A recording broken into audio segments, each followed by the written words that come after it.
Saudações cordiais. Sejam muito bem recebidos neste canal. Hoje, vamos saber Olimpíadas. Os 10 maiores escândalos dos Jogos.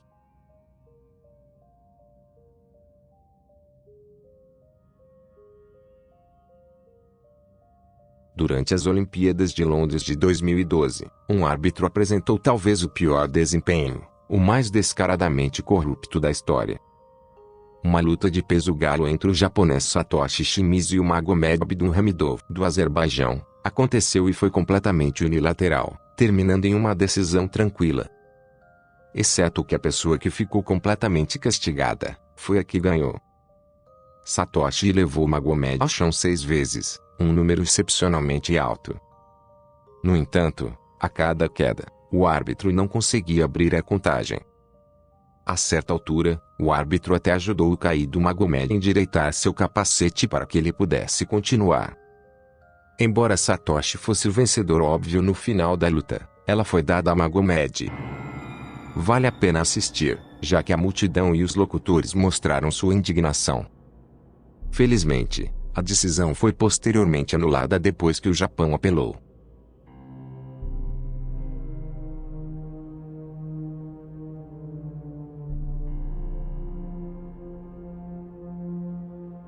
A história de como Madeline e Margaret de Jesus trapacearam nas Olimpíadas de Los Angeles em 1984 parece um enredo de um filme infantil. Enquanto competia por Porto Rico no salto em distância, Madeline de Jesus machucou o tendão da coxa. Ela estava programada para competir novamente 6 dias depois no revezamento 4x400 e não queria perder. Então ela arquitetou um plano para usar sua irmã gêmea idêntica e também uma velocista habilidosa para, secretamente, tomar seu lugar no revezamento. O plano funcionou e Margaret correu para Madeline, cumprindo o tempo de qualificação, até que um repórter as descobriu. Para o crédito do técnico de Madeline, ele tirou toda a equipe da competição, em vez de manchar a reputação de alguém.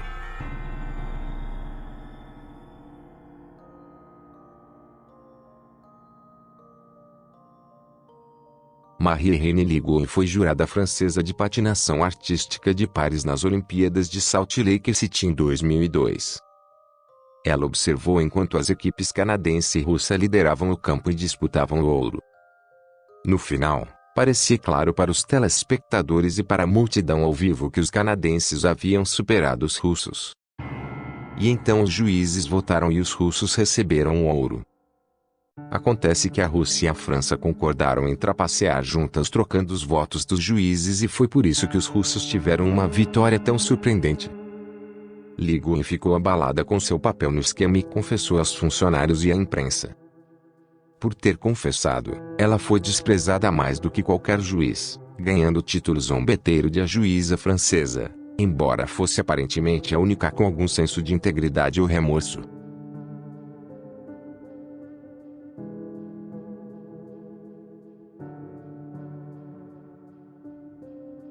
Ainda nas Olimpíadas de Salt Lake City de 2002, talvez, elas nem deveriam estar na cidade. A cidade havia tentado concorrer às Olimpíadas 4 vezes e falhou em todas. Assim, para conseguir a 5ª tentativa, eles decidiram subornar membros do Comitê Olímpico Internacional com dinheiro, presentes e possivelmente até prostitutas. O escândalo custou os empregos de vários membros do COI e muitos dentro da cidade de Salt Lake que iniciaram os subornos. Também revelou que o suborno de oficiais olímpicos não era exclusivo da cidade. As investigações nas 2 Olimpíadas anteriores descobriram que subornos semelhantes também haviam ocorrido naquela época.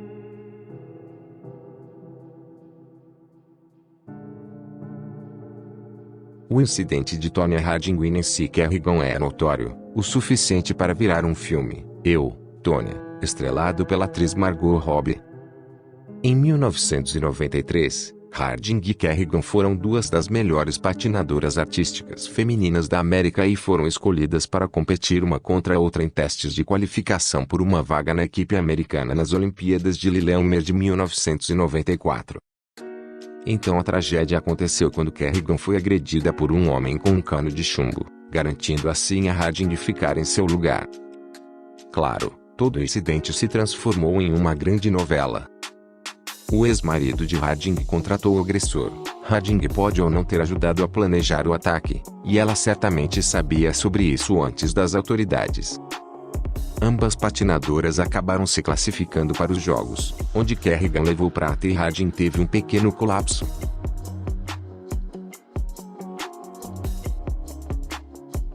Greg Louganis pode ser o maior mergulhador da história, e ele estava procurando aumentar seu impressionante recorde nas Olimpíadas de Seul em 1988. Em uma rodada preliminar, Louganis atingiu a nuca no trampolim, causando-lhe uma concussão e sangrando na piscina. Ele foi suturado e continuou a ter um desempenho tão bom quanto antes. No entanto, foi só 7 anos depois que Louganis revelou que havia sido diagnosticado com HIV 6 meses antes do início dos Jogos de 1988. Como o HIV pode ser transmissível por meio de fluidos e o Louganis sangrou na piscina, ele estava com medo de infectar outro nadador. Isso, combinado com o intenso preconceito em torno da homossexualidade na época, fez Louganis esconder seu diagnóstico e risco aparente. Felizmente, ninguém foi infectado e, desde então, os especialistas em saúde deixaram claro que as chances de infecção eram praticamente zero.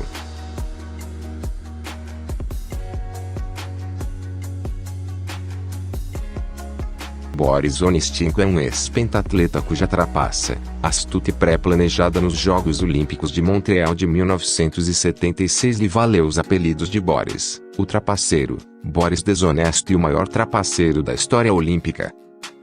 No pentatlo, a espada de Onestyenko sinalizou um golpe certeiro. O problema era que sua espada ainda estava no ar, longe de tocar seu oponente. Embora tenha sido considerado um acidente único, suspeitas surgiram após o segundo ponto falso.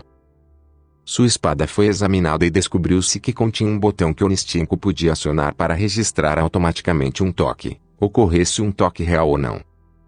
Todo o equipamento era tortuosamente inteligente, mas estupidamente aplicado.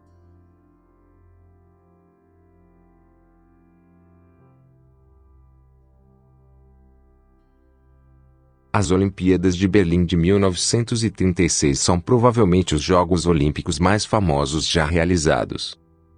Os Jogos foram realizados na capital da Alemanha nazista, 3 anos depois de Hitler ter brutalmente tomado o poder e durante seu reinado de terror contra as populações judias europeias. Isso fez com que muitos atletas judeus protestassem contra os Jogos. Hitler viu os Jogos como uma forma de provar a superioridade ariana, e muitos acreditam que até mesmo as autoridades americanas aderiram, aplacando o ditador removendo os atletas judeus remanescentes de certos eventos. Poeticamente, isso fez com que o americano Jesse Owens fizesse o revezamento 4 por 100, o que lhe deu uma de suas medalhas de ouro, tornando a superioridade ariana um conceito um pouco mais duvidoso e fazendo com que Hitler, um ilustre espectador dos Jogos, saísse do estádio com uma indignação ímpar do que acabara de ver.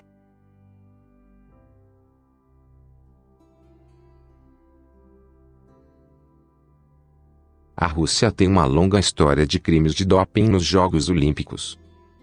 Mas foi só depois de algumas confissões bombásticas de dentro do próprio programa de doping patrocinado pelo Estado que todo o golpe foi trazido à tona.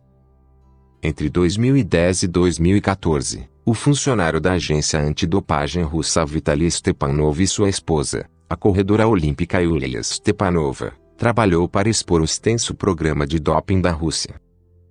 Vitaly enviou centenas de comunicações para a Agência Mundial Antidoping e Yulia gravando secretamente conversas com atletas sobre o sistema. Então, em 2016, Grigori Rodchenkov, o ex-chefe do laboratório antidoping de Moscou, confirmou toda a história. Desde então, 43 medalhas foram retiradas dos atletas russos, e o país foi proibido de competir nos recém-encerrados Jogos de 2020 e 2021 de Tóquio.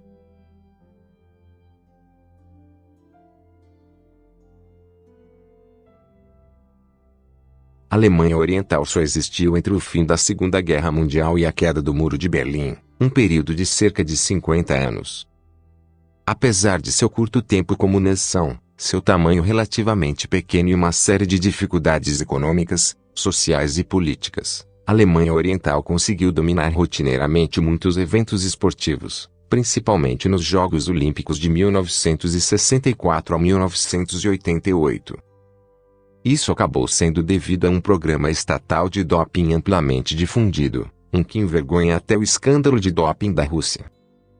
Dito isso, as equipes das Olimpíadas da Alemanha Oriental coletaram impressionantes 203 medalhas de ouro, 192 de prata e 177 de bronze em seu curto reinado e, só em 1976, eles levaram 40 medalhas de ouro. Essa façanha aparentemente impossível, combinada com anedotas de ex-atletas da Alemanha Oriental que fugiram do estado, deixou a comunidade internacional desconfiada. Mas, como o país realizou seus próprios testes de drogas, nada foi realmente confirmado. Isto é, até depois da reunificação da Alemanha e dos registros da Alemanha Oriental serem tornados públicos, a rede de doping foi controlada em todos os níveis de governo e seus efeitos na saúde ainda são sentidos por ex-atletas hoje.